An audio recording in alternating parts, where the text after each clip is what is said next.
So this morning, a prospect asked me, "Hey, Sujit, what will be my ROI if I were to spend $2,000 in marketing every month, which also includes ad spend, right?" And first of all, I was taken aback, right? I was taken aback because I didn't know how to respond. Why is that? For a $2,000 budget, usually we're looking at anywhere between an ad spend of $1,200 to $1,300 per month and $700 in account management fees, right? So if I were to divide 2,000 by 30 days in a month, that comes down to $66.7 a day, right? So for $66.7, $67 a day, a prospect person can get his business in the game, in the running, and be able to like show up and attract more customers, right? If that's $67 a day, if you divide it by 24 hours, that comes to about $2.7 an hour. Okay, and that's divided by 24 hours.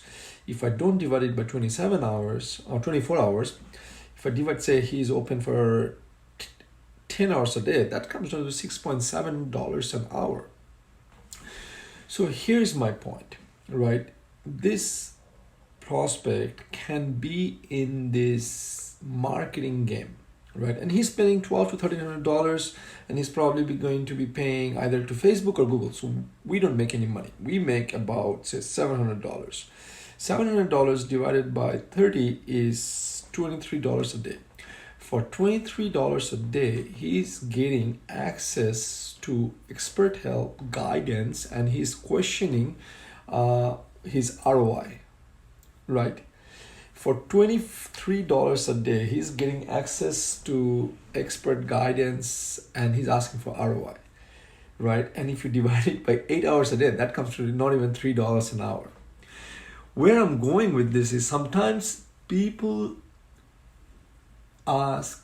think irrational things, right? Sometimes people are thinking irrationals versus trying to save money, right, on a system, on a process that will help them grow more business. They're questioning it. It's like a farmer going and asking for fertilizer and wondering what would be my ROI, right? What would be my ROI and what am I going to do with it, right?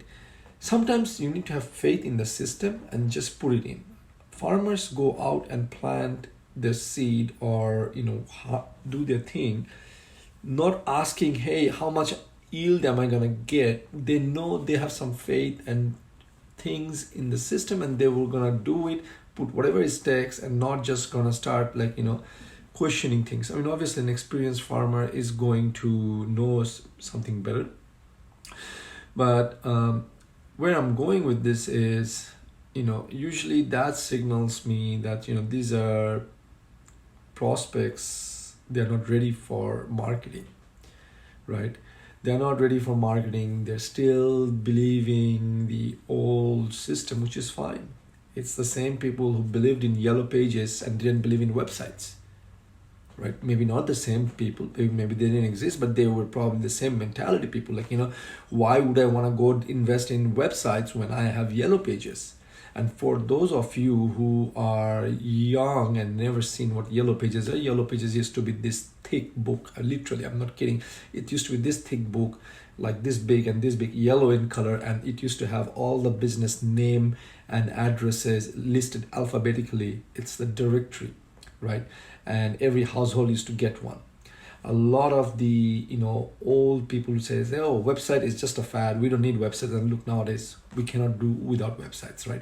In fact, we are at a point where brick and mortar stores are closing and digital online e-commerce is taking place, and the people who shifted over early on are the one who are the winners, right? So where am I going with this? Where I'm going with this is sometimes you just need to invest things, and you need to, whether you work with us or someone else, just get in the game. you cannot win a game if you're not playing the game.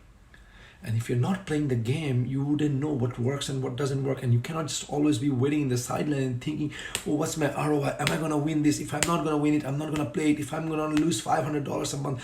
Like, if your business cannot afford to lose $700 a month, I don't know if you have a business, right? Think about it. If your business cannot afford you, I mean, that's what I'm saying. I mean, when you have access to expert help, guidance, and you're not able to do that, right, you need to rethink your whole business strategy. And that's why, I was talking to my friend Tariq yesterday, and that's what I really like and I call him to say thanks, because that's why I really like what he says, asks his client, hey, show me your business plan. Right? Obviously, if we do marketing, we cannot ask him his marketing plan, but we do ask him, what's your vision? Where are you going with this? Because, dude, if you are uneasy about spending $700 and $1,200 to $1,300 or $1,400 of that is going to Google or Facebook or Twitter or LinkedIn or TikTok, it's going. It is what it is. But stay with it, right? Stay in the game. Don't give up, because the world's changing, and the people who are adopting and the early adopters are the one who are gonna. And by the way, it's pretty late for someone to start advertising, because the advertising market is like already saturated. But I'm still making a point where don't stick with the old mentality and ask for ROI. Get in the game, have trust and faith. If this system didn't work, Google would not be making billions, and businesses would not be spending billions, right? So it's a transaction. They get value because that's why they do it, and that's why it's so expensive. So anyway, that's the point. I would like to know if you ever had a question like that from your client, or if you did, or prospect, how would you answer them? I usually don't try to do the math. I just try to tell them, and usually that's a signal for us, that's not the right person to work with, and we graciously end the call. With that, take care until next time. Bye-bye.